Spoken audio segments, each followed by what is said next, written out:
Good morning everyone, কেমন আছো তোমরা সবাই? আশা করছি তোমরা সবাই খুবই ভালো আছো, আমিও ভালো আছি। আশা করছি তোমাদের ফ্যামিলিতেও সবাই খুবই ভালো আছে। আজকে হলো বুধবার আর এখন বাজে হলো 11টা। এই 11টার থেকে তোমাদের সবাইকে সাথে নিয়ে আজকে আমি আমার ব্লগটা স্টার্ট করলাম।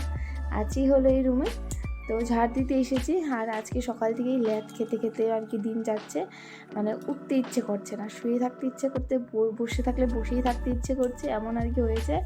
কাজ বাজ করতে ইচ্ছে করছে না, এটাই আসল কথা। তো সকালবেলা খাওয়া দাওয়া শেষ, সকালে মামাম খেয়েছে ভাত, মামার বাবাও ভাত খেয়ে চলে গেছে ও দোকানে। আর আমি রুটি বানিয়েছিলাম, ভেবেছিলাম রুটি খাবো, বাট রুটি খাইনি, পরে গিয়ে ভাতই খেয়েছি। ভাতটা একটু বেশি হয়ে গেছিলো। তো চলো আজকে ব্লগটা তোমরা দেখতে থাকো। আশা করছি তোমাদের আজকে ব্লগটা দেখতে খুব ভালো লাগে। সারাদিন কী করছি কী না করছি সব তোমাদের সবার সাথে শেয়ার করব। আর তো কাজে লেগে পড়েছি। প্রথমে তো ঘরগুলো ঝাড় দিয়ে নেব। তো আজকে তো ঘরটর মুছতে হবে, আর রান্নাবান্নাও আছে, বেশি টাইম দেরি করাও যাবে না, মানে অনেকক্ষণ ধরে মানে ঢিলে করছি না, তো দেরি হয়ে গেছে আজকে আরও। তো 11:30টার মতো বেজে গেছে। এখন আমি ঘরটা মুছে গিয়ে তারপর যাব রান্না করতে। তো আজকে অনেকটা দেরি হয়ে যাবে। আর এদিক দিয়ে না মা সবজি টবজি কেটে দিচ্ছে আমাকে। তো মা আসার পরের থেকে আমি জানি না আবার সেই দেরি হয়ে যাচ্ছে সব কিছু কাজবাজ করতে। যতদিন মা ছিল না আর কি, দিদির ঘরে গিয়েছিল, তখন আমার কাজবাজ জলদি শেষ হয়ে যেত। কিন্তু এই যে মা এসেছে না, এই যে এখন আবার সেই তেমনই দেরি হয়ে যাচ্ছে কাজবাজ। তো জানি না কেন এমনটা হচ্ছে। তো চেষ্টা করি করার আগে, কিন্তু হয় না আর কি, হয়ে উঠছে না। তো যাই হোক, এখানে আমি ঘরগুলো মুছে নেব, সবগুলো রুমে ঝাড় দিয়ে নিয়েছি। গরমের দিন হলে এই রুমে এসে পড়ি, আর ঠান্ডার দিন হলে এই রুমটা একদমই ফাঁকা থাকে। আর কদিন পরে দিদি ওরা আসবে, মানে বড়দি ওরা আসবে, তখনই এই রুম আবার দিদি ওরা এই রুমেই থাকে। কিন্তু গরমের দিনে আমরা এই রুমে এসে পড়ি, কারণ এই রুমে না খুব ঠান্ডা, মানে খুব ভালো লাগে আর কি। গরমের দিনে ফ্যানের স্পিডটাও বেশি একটা মানে লাগে শরীরে। আর আমাদের রুমে গরমের দিনে তো একদম থাকা যায় না, ঠান্ডার দিনে আবার কিন্তু খুবই ভালো। রৌদ্রটা না, মানে বিকেলের রৌদ্রটা আমাদের রুমে আর সামনে আসে না, ভালো লাগে আর কি। যাক, এখানে দেখো ঘরটার মোছা হয়ে গেছে। তো এই দেখো বাড়ি থেকে ছোট ছোট মাছ রেখেছে, মা কাটছে। আর সব সবজি টবজি কাটা হয়ে গেছে। আর বানাবো এই হলো শাক, এটা হলো ডন্টকরোর শাক। আর কপি দিয়ে তরকারি বানাবো টমেটো দিয়ে। তো চলো, এই যে এখন কড়াইটা বসিয়ে দিয়েছি, ফুলকপিটা এখন ভেজে নেব। আর এই যে এখানে দুধটা বসিয়ে দিয়েছি। তো চলো এখন ফুলকপিটা ভেজে নিই। দাও, দিবে না দুষ্টুমি।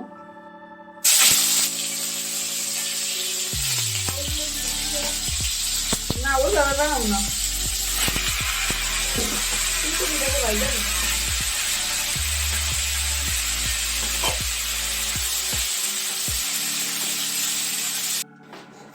তো এই যে ফুলকপি ভাজা হয়ে গেছে, এখন শাকটা বানিয়ে নেব।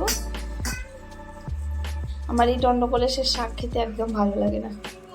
ও হ্যাঁ, বেগুন দিয়ে বানাবো, তো প্রথমগুলো বেগুনগুলো দিয়ে দিই। তো এই দেখো শাকটাও দিয়ে দিয়েছি। আগে আমার দাদু খুব এই শাকটা খেত, মানে মা তো খুঁজে খুঁজে এনে তারপর বানিয়ে দিত, কিন্তু আমার একদমই ভালো লাগে না। একটা সেন্ট আছে, ওই সেন্টটাই আর কি ভালো লাগে না। তো এখানে প্রায় হয়ে আসলো, আর এখন আমি বাটবো মশলা। আজকে ফুলকপির তরকারিটা বানাবো তিল বাটা দিয়ে। তো এখন ওই দিন মা গিয়েছিল বাটিতে, তো দিদি পাঠিয়ে দিয়েছিল তিল, এখান থেকে একটু তিল নিয়ে আসি, টমেটো লঙ্কা দিয়ে, মানে জিরের গুঁড়ো যেখানে দেবো ওইটা হলো তিল বাটা। এই যে মামা কিছু খাওয়াচ্ছে মা, দেখো। আদির বাবার একটা ফোন করে দাও তো। আচ্ছা, আর এই হলো তিল, মা ধুয়ে দিয়েছে। ও মা দাও এতটুকু, দাঁড়াও ফোন করে।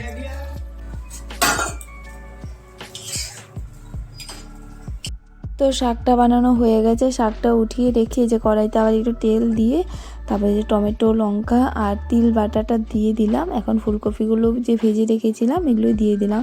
তো মশলাটা হালকা একটু কষিয়ে নিয়েছি, তারপরে যেটা দিয়ে দিলাম। অনেক দিন হয়েছে ফুলকপির তরকারি শুধু খাওয়া হচ্ছে, আর এখন ফুলকপির তরকারি খেতে খেতে আর ভালো লাগে না। ফুলকপির ভাজাটা আমার কিন্তু খুবই ভালো লাগে। তো যাই হোক, ওখানে ফুলকপির তরকারিটা কিন্তু হয়ে গেছে। তারপরে এখানে মাছের চচ্চড়ি বানাবো।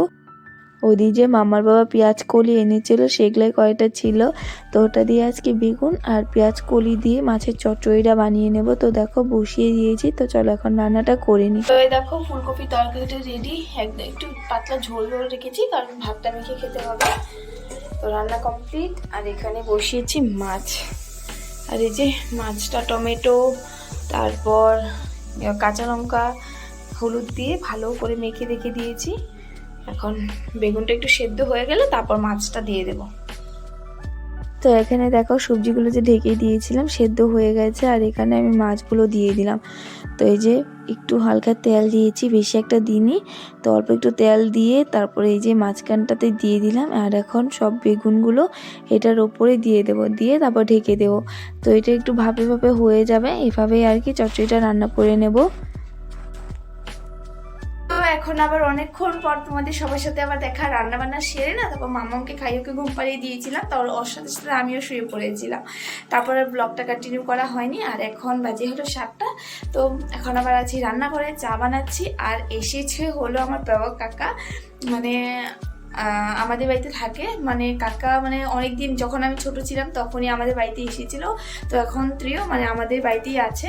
তো কাকা কথা বলতে পারে না, তো চায়ের চা বানাচ্ছি, আমার জন্য শাক এনেছে, মিষ্টি এনেছে, মানে আরও কিছু আনতে পারে, আমি না করে দিয়েছি মাকে কি এত কিছু আনতে হবে না, গাছেরই সব কিছু এনেছিল, মানে নিয়ে আসতে চেয়েছিল, তারপর আমি না করে দিয়েছি বলে আর আনেনি, বলে শাক নিয়ে এসেছে, সাথে মিষ্টিও নিয়ে এসেছে। তো চলো এখন চাটা হয়ে গেছে, এখন চাটা দিয়ে আসি। তো এই দেখো কাকাকে চাটা দিয়ে দিলাম, আর কাকা লাল চা খায়, দুধ চা খেতে চায় না। আর মিষ্টি ভুজিয়ে দিয়েছিলাম, এগুলো একটাও খেলো না, তো বিস্কিট আর লাল চা নিয়েছে, এই যে টিভি দেখছে আর খাচ্ছে। আর আমাদের বাড়ির এখানে মেলা এসেছে না, ওখানেই যাবে এখন।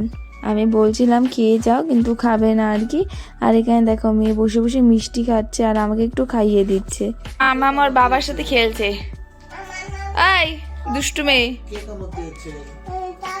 চুল টুল টেনে কি করেছে আমার। এই যে কত গল্প এখন বলবি ওর বাবাকে, বাপরে বাপ। তো কখনই চলে গেছে, তারপর বসে বসে টিভি দেখছিলাম, তারপর এখন আবার ভাত খাবো রাত্রে, 9:30 বেজে গেছে। আর আমাদের ডিউটি হলো মানে আমাদের টাইম হলো রাত্রে খাওয়ার 9:30, 5-10 মিনিট পরে কি 9:30 দিকে আমরা রাত্রে খাওয়াটা করে ফেলি। তখন যাবো, চলো এই চলো। তো মা ওখানে ভাত বাড়ছে, এখন আমরা গিয়ে ভাতটা খেয়ে নেবো। আসো মাম্মা আমি ভাত খাবো। তো এখন ওই ঘরে যাই, খেয়ে আসি।